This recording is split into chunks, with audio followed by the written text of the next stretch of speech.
right, so what I'm doing, and I can actually showcase this on my pre-done model for you guys. So we've started her subsection. Let me make sure I don't have anything on my hands so I can touch her perfect blonde hair. It's perfect. All right, so what I've been doing, as you guys can see, the amount of blue that's been placed here. But watch when I turn her around, it's half of that length. Can you guys see over there? If you can't see, maybe you can see on the big screen. So what I've been doing is starting from a pivot point in the apex of the head and leaning to the opposite side of the subsection. So I'm very opposite of it here.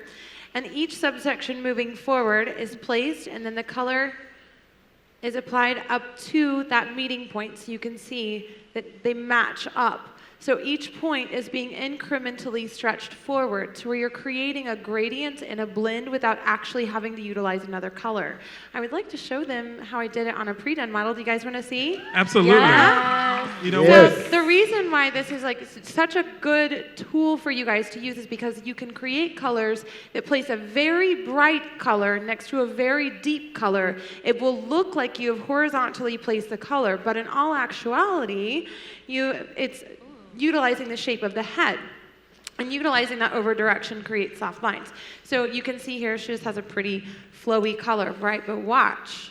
So this is a very bright tone. Please tilt your head to the side for me. Beautiful. So darker pink to very bright and yellow. So what cancels yellow? Violet.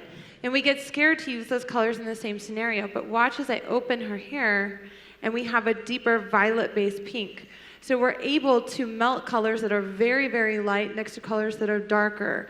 So that color is going to open, and I really like it because look at the dimension that you get just in opening up her hair. Can you imagine how this is going to photograph?